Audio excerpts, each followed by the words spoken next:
is why we did this when we start. What is really important when I start my practice and when I finish to do the OMs?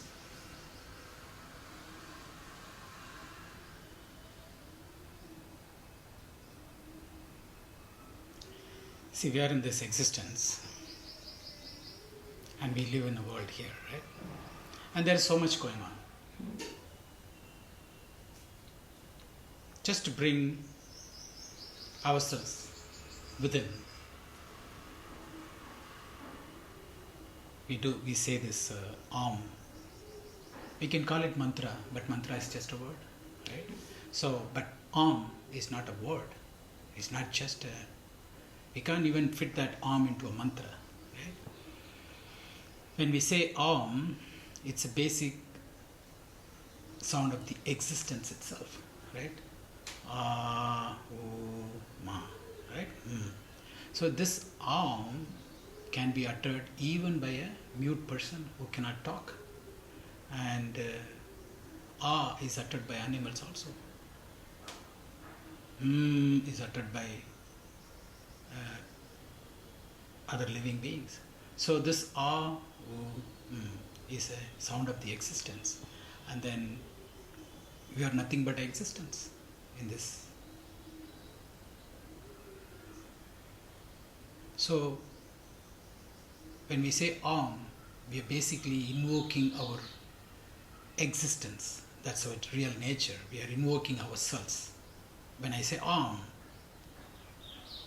I'm invoking the divinity that I am from within, and that's why this Om is said. In many places before they starts any satsang or spiritual discourse, they just utter this, and then they also say a few mantra, but we don't say any mantra. But Om is definitely will put us in a state where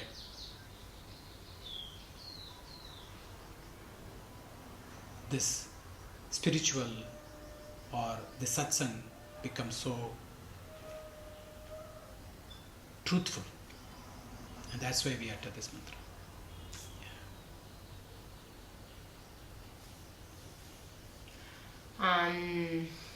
Tell me, what is spirituality?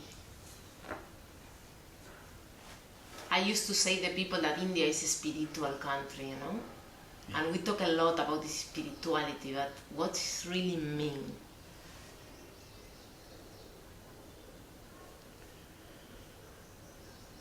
First of all, we must know what is not spirituality, right? Spirituality is not going to temple. Spirituality is not going to church, a mosque, or breaking 108 coconuts in a temple. These are not spirituality. What we call ourselves, we are spirits, right? We are spirit. That's what we are called. The human being is called a spirit. To know about this one, this human, who he really is, spirituality exists. So when someone turns inward, when someone wants to know what is this, want to understand what is this, right? What am I? What am I doing here, right? And that's when spirituality begins for him. Not when someone is going to temple, this is good. It could be a long journey coming back like this, right? But then the real spirituality happens when someone turns inward and sit in silence and then trying to understand what this really is, and that is spirituality. Spirit trying to know the spirit is spirituality. Nothing else. And what about the religions?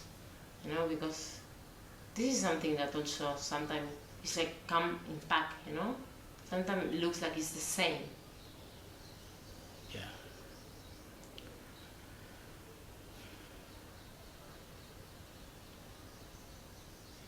Religion is really useful to the humanity, because otherwise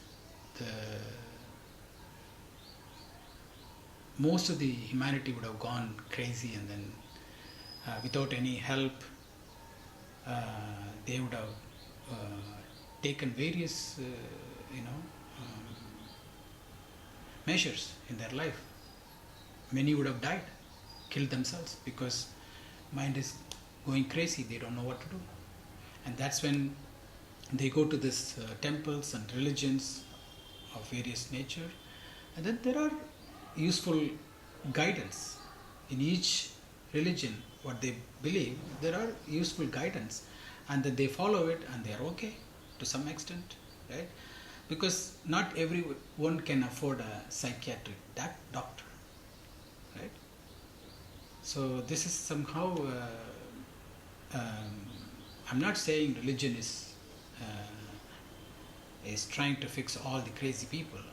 Definitely there are useful guidance and instructions. If one uses the right way, right, they will grow in their spiritual path, and they will know who they are, right?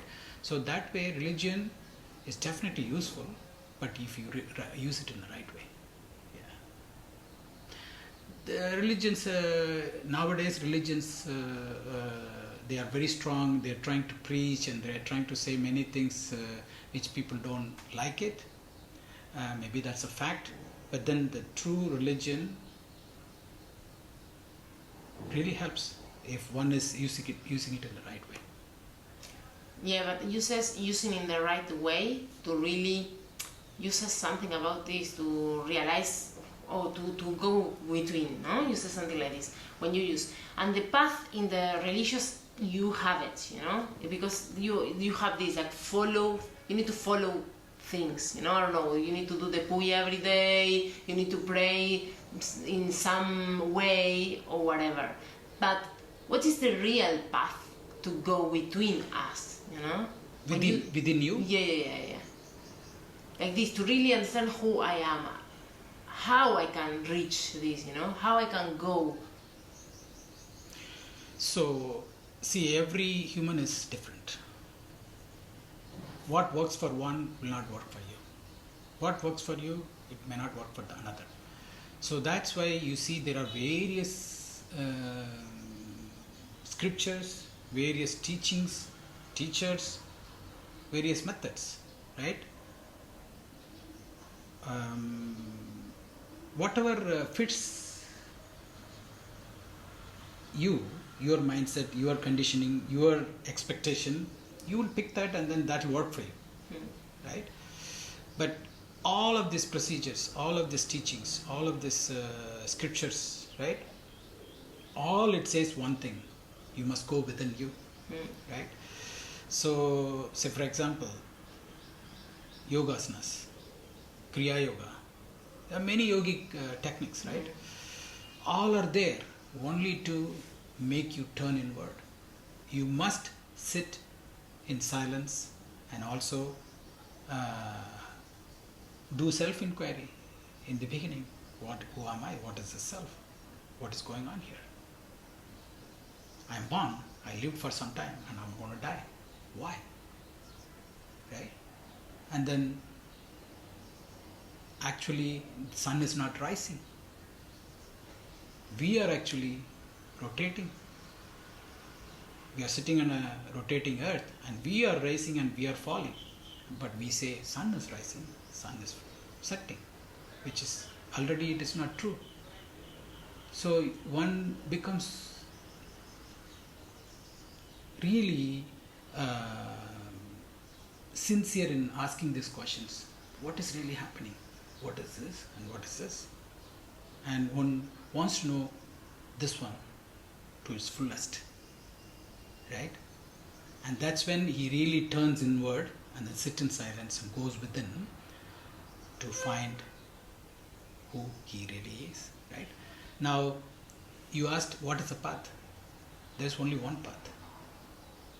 We may call it, that's a final stage or final path, sitting in silence and knowing who this is.